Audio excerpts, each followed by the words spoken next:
Financial markets పై పట్టు సాధించాలనుకునే వాళ్ళు Revanth conduct చేసే వెబినార్ కోసం ఈ నెంబర్ కి కాల్ చేయండి.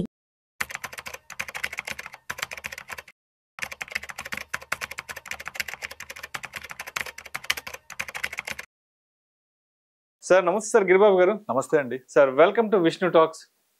సో గిరిబాబు గారు, ఈ మధ్య కాలంలో సింగిల్ మదర్ అనే మాట ఎక్కువ వినిపిస్తోంది. Single mother single parent are single mother. So ఇప్పుడు సింగిల్ మదర్ అనే వాళ్ళు కానీ లేదంటే వర్కింగ్ ఉమెన్ ఫైనాన్స్ని మేనేజ్మెంట్ చేసే విషయంలో తప్పనిసరిగా ఒక 3 రకాల రూల్స్ని ఫాలో అవ్వాలి అంటే సో ఏంటి ఆ 3 రకాల రూల్స్ అంటారు అసలు? యాక్చువల్గా ఇది డిఫరెంట్ రీజన్స్ వల్ల చాలా వరకు చూస్తున్నాం మనం. Single parent, single mother child అని, లేదా సింగిల్ పేరెంట్ నేను ఒక్కదాన్నే ఉంటాను, నేను చూసుకోవాలి మా పిల్లల్ని అని చెప్పేసి. అది రీజన్స్ వేరే ఉంటాయి, మనకు అవసరం లేదు. బట్ ఏంటంటే నార్మల్గా మన సొసైటీలో ఈ ఆర్థిక విషయాలు వచ్చేప్పటికి husband is taking care. So ఇంటి పెద్ద అంటే జనరల్గా హస్బెండ్ ఉంటాడు, వాళ్ళు చూసుకుంటారు. ఇది మనకు సంబంధించిన కాన్సెప్ట్ కాదనే ఫీలింగ్ ఉంటుంది. కానీ సింగిల్ పేరెంట్, సింగిల్ మదర్ వచ్చేప్పటికి తనే హోల్సేల్ రెస్పాన్సిబుల్ తీసుకోవాల్సి వస్తుంది. పిల్లల చదువు ఏ స్కూల్లో జాయిన్ చేయించాలి, ఏ క్లాస్ ఎలా చేయాలి, ఫైనాన్షియల్స్ ఎలా ప్లాన్ చేయాలి, బడ్జెట్ ఎలా ప్లాన్ చేయాలి, ఇన్కమ్ ఎలా ప్లాన్ చేయాలి, రిటైర్మెంట్ ఎప్పటిదాకా ఉండాలి, మనకు రిమైనింగ్ అన్ని నీడ్స్ గోల్స్ ఎలా ప్లాన్ చేయాలి, పిల్లల్ని ఎలా తీసుకురావాలి, బ్రాటప్ చేయాలి, ఇవన్నీ కూడా ఒక పేరెంట్ చేయాలని అంత ఈజీ కాదు. చాలా డిఫికల్ట్ టాస్క్ అది.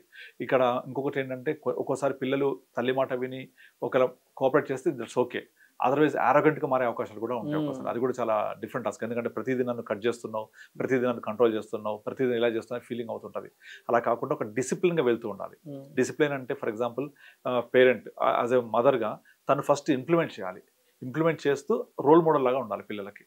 ఆ రోల్ మోడల్గా ఉండాలి అంటే ఫస్ట్ తన దగ్గర ఉన్న బడ్జెట్ని ఎట్లా ప్లాన్ చేయాలి, తను ఎట్టి పరిస్థితుల్లో ఇగ్నోర్ చేయొద్దు. ఈవెన్ సింగిల్ పేరెంటే కాదు, ఈవెన్ ఒక మంచి కలిసి ఉండే ఒక జంట కూడా వాళ్ళ యొక్క ఫైనాన్షియల్స్ని డిస్కస్ చేసేటప్పుడు హస్బెండ్ తోటి కూర్చొని డిస్కస్ చేస్తూ వాళ్ళ పిల్లల కోసం ఎట్లా ప్లాన్ చేయాలి, ఎట్లా మనము ముందుకెళ్ళాలి, ఏ స్కూల్లో జాయిన్ చేయించాలి, బడ్జెట్ ఏంటి, తాహతకు ముందు చేయకూడదు.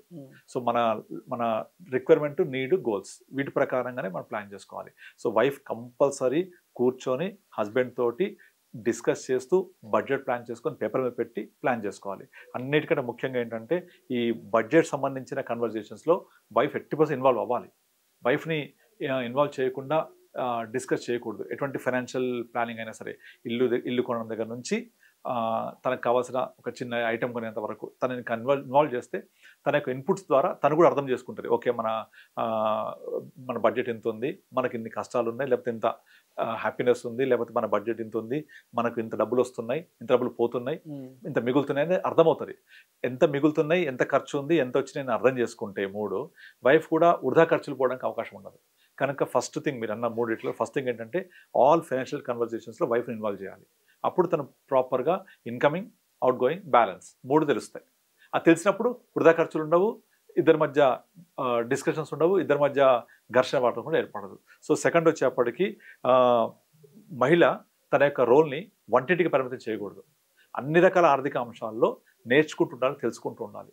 ఇట్లాంటి కొన్ని డిబేట్స్ ఉంటాయి మనకు టీవీలో కానీ, లేకపోతే ఫైనాన్షియల్ డిబేట్స్లో ఉంటాయి, ఫైనాన్షియల్ రిలేటెడ్ కొన్ని ఆర్టికల్స్ ఉంటాయి, చదువుతూ ఉండాలి, అప్డేట్ అవుతూ ఉండాలి, తెలుసుకుంటూ ఉండాలి. అంటే తెలుసుకోవడం అంటే స్టాక్ మార్కెట్ ఎక్కడ పోతుంది, స్టాక్ మార్కెట్ పడిపోతుంది అవసరం అది కాదు.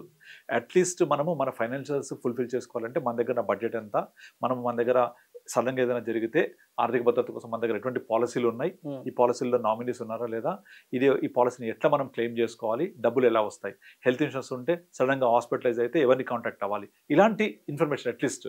అంతేగాని ఏదో తెలియని దాని గురించి అవసరం లేదు. బేసిక్ ఇన్ఫర్మేషన్, మా పాలసీలో ఉండే ఫోన్ నెంబర్ ఎవరిది ఉంది, ఎవరు రిజిస్టర్ అయ్యి ఉంది, ఎవరిని కాంటాక్ట్ చేయాలి, ఈ కంపెనీ ఏ కంపెనీ, ఎక్కడ వీళ్ళ ఆఫీస్ ఉంటుంది, లేదా సర్టన్ ఏజెంట్ ఉంటే ఏజెంట్ ఎవరు చేయాలి, ఆన్లైన్ తీసుకుంటే ఎవరిని కాంటాక్ట్ చేయాలి, నెక్స్ట్ ఏదైనా జరిగితే మనం ఎక్కడికి వెళ్ళాలి, ఎవరితో మాట్లాడాలి, ఇలాంటి బేసిక్ తెలుసుకోవాలి కంపల్సరీ.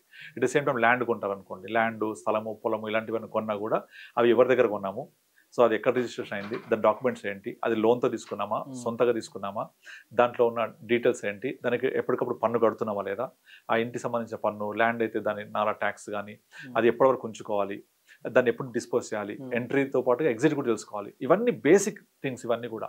సో కనుక ఫస్ట్ థింగ్ వచ్చేసి హస్బెండ్తో కన్వర్జేషన్స్ పార్టిసిపేట్ చేయాలి. 2 ఇంప్లిమెంటేషన్ చేసేటప్పుడు ప్రతి తెలుసుకుంటూ ఉండాలి. ఏ పాలసీ తర్వాత ఏ ప్రాపర్టీ ఎక్కడ కొన్నాము ఏంటి అనేది. నెక్స్ట్ గోల్డ్ విషయంలో వాళ్ళదే డిసిషన్ ఉంటుంది అనుకోండి, అది వేరే విషయం. సో గోల్డ్ కొనుక్కుంటే కూడా దీన్ని మనం ఏ విధంగా అవసరమైతే దాన్ని ప్లెడ్జ్ చేయొచ్చు, అవసరమైనంత ఈజీగా డిస్పోజ్ చేయొచ్చు. ఎక్కడ కొన్నాం గోల్డ్ బిల్స్ కూడా పెట్టుకుంటూ ఉండాలి, వాటిని ఇన్షూర్ చేయించుకోవాలి, ఇట్లా ప్రాపర్గా చేస్తుండాలి. Next important thing bank accounts. మనకు మొత్తం బ్యాంక్ అకౌంట్స్ ఎన్ని ఉన్నాయి, హస్బెండ్కి ఎన్ని ఉన్నాయి, వైఫ్కి ఎన్ని ఉన్నాయి, ఏ బ్యాంక్ అకౌంట్లో ఎవరి ఫోన్ నెంబర్ ఎవరి ఈమెయిల్ ఐడి రిజిస్టర్ అయ్యి ఉంది, దాని యొక్క యూజర్ ఐడి పాస్వర్డ్స్. ఎందుకంటే కరెక్ట్గా హస్బెండ్ లేని రోజు వైఫ్కి ఈ బ్యాంక్ అకౌంట్స్ అన్ని కూడా పెద్ద టాస్క్ అయిపోతుంది తెలియపోతే. కనుక ఆర్థికంగా ఒక మహిళ, అది సింగిల్ పేరెంట్ అయితే తన దగ్గర ఉంటుంది, అది వేరే విషయం.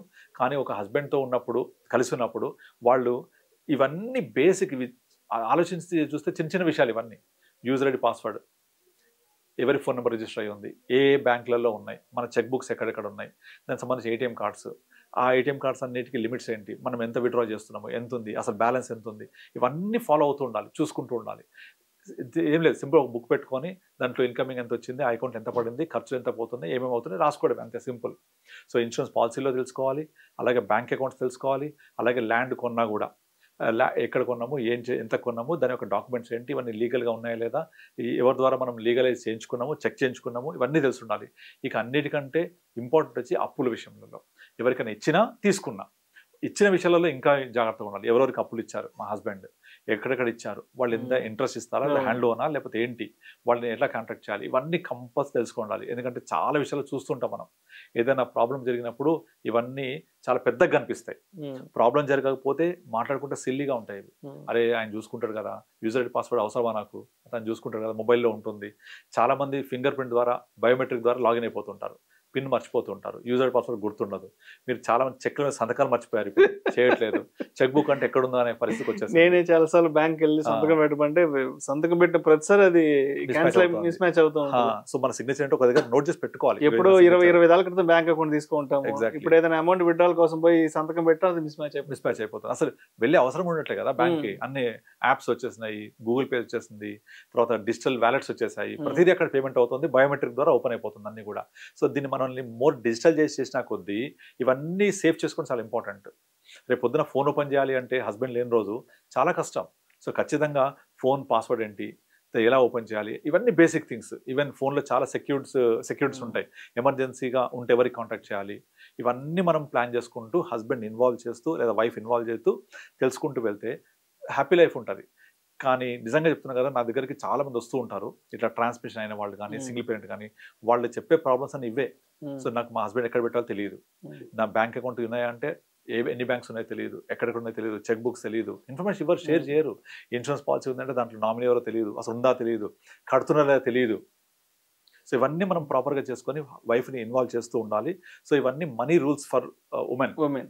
ఈ మనీ రూల్స్ అనేవి పెద్ద పెద్ద ఆర్థిక ప్రణాళికలు అక్కర్లేదు. ఈ బేసిక్ థింగ్స్ తెలుసుకుంటే కూడా ఎప్పుడైనా అనుకోని అనివార్య పరిస్థితుల్లో అవసరం అయితే తెలుసుకోవచ్చు. లేదా కూడా మనకి ఏమేమి ఉన్నాయో అనేది ట్రాక్ చేసుకుంటూ వెళ్తూ ఉంటే ప్రాపర్గా మనకి ఎంత బడ్జెట్ ఉంది, ఇంత శాలరీ వస్తుంది, ఇంత ఖర్చు అవుతుంది, ఇంత మిగులుతున్నాయి, సింపుల్ ఇంతే. అంతేగాని వైఫ్ చూస్తూ ఉంటే హస్బెండ్ వచ్చేసి ఏదో స్పై లాగా చూస్తుంది అనుకోవడం, లేదా ఈయన ఏం చేస్తున్నాడు ఎక్కడ అనుకోవడం, అది డిఫరెన్స్ అట్లా చేయకూడదు. అట్లా అలాంటి ఉద్దేశం ఉండకూడదు. యాక్చువల్గా ఉండకుండా ఒకరికొకరు ఇచ్చిపుచ్చుకోవాలి. ఇగో నా దగ్గర ఇంత బడ్జెట్ ఉంది, ఇంత బ్యాలెన్స్ ఉంది, ఇది మన ఇన్కమ్, ఇది ఎక్స్పెన్సెస్, దట్స్ ఆల్. ఇన్ఫార్మ్ చేయాలి తనకి. తను కూడా నాకు మొన్న ఇచ్చిన డబ్బుల్లో ఇంత మిగిలాయి, ఇంత నా దగ్గర బ్యాలెన్స్ ఉంది, ఓకే దీన్ని ఎలా మనం ప్లాన్ చేసుకోవాలి, ఒకసారి ఇంప్లిమెంట్ చేసి చూడండి, ఎంత బ్యూటిఫుల్ ఉంటుందో లైఫ్.